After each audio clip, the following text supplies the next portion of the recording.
Hi అండి, welcome to Rupa TET and DSC. ఎలా ఉన్నారండి? బాగున్నారా? నేను చాలా బాగున్నాను. అయితే తెలంగాణలో డిఎస్సి ఇప్పట్లో లేదనే విషయము అభ్యర్థులను కొంత నిరుత్సాహపరిచిన విషయమే. కానీ ఇప్పుడు లేకపోవచ్చు, కొంత ఆలస్యమైన డిఎస్సి ఉంటుందనే విషయం మాత్రం వాస్తవం. నేను కూడా ఒక డిఎస్సి ఆస్పిరెంట్నే. సో ఈ సమయంలో ప్రిపరేషన్ అనేది స్లో అవ్వకూడదనే ఉద్దేశంతో నేను యూట్యూబ్లో క్లాసెస్ అనేది స్టార్ట్ చేశాను.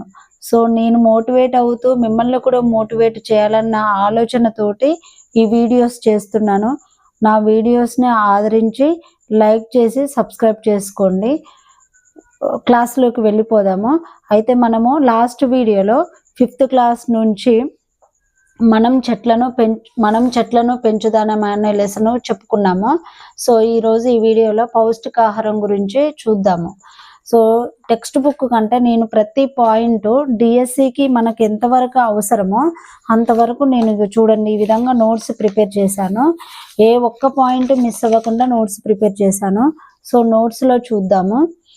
సో మనం తినే ఆహార పదార్థాలు మనకు శక్తినిస్తూ శరీర పెరుగుదలకు ఉపయోగపడతాయి.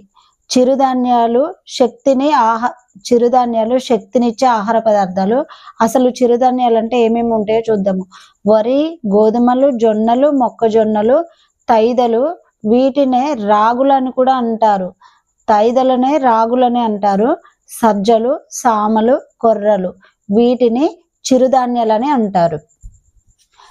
నెక్స్ట్, శరీరానికి శక్తినిచ్చే పదార్థాలు పిండి పదార్థాలు, వీటినే కార్బోహైడ్రేట్స్ అని కూడా అంటారు. చిరుధాన్యాల్లో పిండి పదార్థాలు అధికంగా ఉండి తక్కువ పరిమాణంలో ప్రోటీన్స్, విటమిన్స్, మినరల్స్ వంటి పోషక పదార్థాలు ఉంటాయి. ఆలుగడ్డ, చక్కెర, బెల్లం, చిలగడ దుంప, రకరకాల పండ్లలో శక్తినిచ్చే పోషక పదార్థాలు ఉంటాయి. నెక్స్ట్, కొవ్వులు శరీరంలో నిల్వ ఉంటుంది.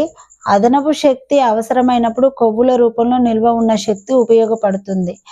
సో పెరుగుదలకు ఉపయోగపడే ఆహార పదార్థాలు పప్పు ధాన్యాలు. వీటితో పాటు పాలు, గుడ్లు కూడా పెరుగుదలకు ఉపయోగపడతాయి.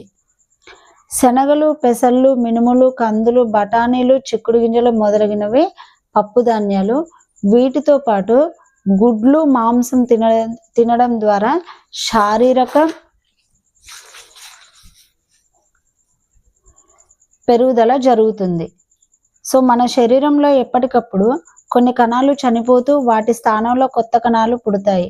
కొత్త కణాలు పుట్టడంలో, గాయాలను మాన్పడంలో ప్రోటీన్స్ అనే పోషకాలు చాలా అవసరము.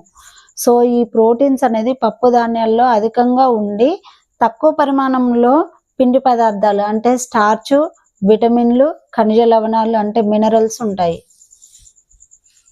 నెక్స్ట్, ఆరోగ్యాన్ని ఇచ్చే ఆహార పదార్థాలు పండ్లు, కూరగాయలు. మనం తిన్న పిండి పదార్థాలను, మాంసకృతులను శరీరం వినియోగించుకోవడంలో విటమిన్స్ ఉపయోగపడతాయి. అయోడిన్, ఫాస్ఫరస్, కాల్షియం, ఇనుము వంటి ఖనిజ లవణాలు ప్రోటీన్స్తో కలిసి శరీర భాగమై ఉంటాయి. అయితే ఇవి రక్తంలో ఇనుము ఉంటుంది. ఎముకల్లో, దంతాల్లో కాల్షియం, ఫాస్ఫరస్లు ఉంటాయి. పండ్లు, కూరగాయల్లో మనకు అవసరమైన విటమిన్స్, ఖనిజాలు పుష్కలంగా ఉంటాయి. నెక్స్ట్, విటమిన్లు, ఖనిజ లవణాలు వ్యాధులను ఎదుర్కొంటాయి. రోగాలను తట్టుకునే శక్తిని కూడా విటమిన్స్, ఖనిజాలు ఇస్తాయి.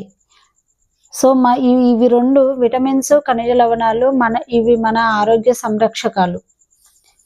సరైన పోషకాహారం పొందడం అనేది ప్రతి చిన్నారి హక్కు. ఇందుకోసం బడికి వెళ్ళే పిల్లలందరికీ ప్రభుత్వ పాఠశాలలో ప్రభుత్వ మధ్యాహ్న భోజన పథకాన్ని అమలు పరుస్తున్నారు. పిండి పదార్థాలు, మాంసకృతులు, విటమిన్లు, ఖనిజ లవణాలు కలిగి ఉన్న ఆహారమే సమతులాహారము. సమతులాహారం అంటే అన్నీ కలిసి ఉండాలి. అంటే స్టార్చ్ ఉండాలి, ప్రోటీన్స్ ఉండాలి, విటమిన్స్ ఉండాలి, మినరల్స్ ఉండాలి. శరీర పెరుగుదలకు ఉపకరించే పదార్థాలను తీసుకోవడం వల్ల శరీర భాగాలు ఉబ్బుతాయి, మొహం ఉబ్బుతుంది, వెంట్రుకలు పలచబడతాయి. శక్తినిచ్చేవి మరియు పెరుగుదలకు తోడ్పడే పదార్థాలు రెండింటిని తీసుకోకపోతే కాళ్ళు, చేతులు సన్నగా అవుతాయి, పొట్ట ఉబ్బినట్లు ఉంటుంది, పక్కటెముకలు స్పష్టంగా కనిపిస్తాయి. ఒక మధ్య రకం టమాటాను తీసుకుంటే దానిలో 1.08 గ్రాముల ప్రోటీన్స్ అండ్ 1.5 గ్రాముల ఫైబర్ ఉంటాయి. వీటితో పాటు పొటాషియం, ఫాస్ఫరస్, మెగ్నీషియం, సోడియం వంటి మినరల్స్ కూడా ఉంటాయి. పొటాషియం, ఫాస్ఫరస్, మెగ్నీషియం, సోడియం వీటితో పాటు vitamin A, vitamin B2, vitamin B6, vitamin E, vitamin C, vitamin K ఉంటాయి. అయితే వీటిలో అంటే టమాటాలో 22 క్యాలరీల శక్తి లభిస్తుంది. జంక్ ఫుడ్ తినడం వల్ల ఊబకాయం లేదా స్థూలకాయం వస్తుంది. శీతల పానీయాలు ఆరోగ్యానికి హానికరము. శీతల పానీయాలకు బదులు నిమ్మరసము, మజ్జిగ లేదా చల్ల కొబ్బరి నీళ్ళు, పండ్ల రసాలు, పాలు తీసుకోవాలి.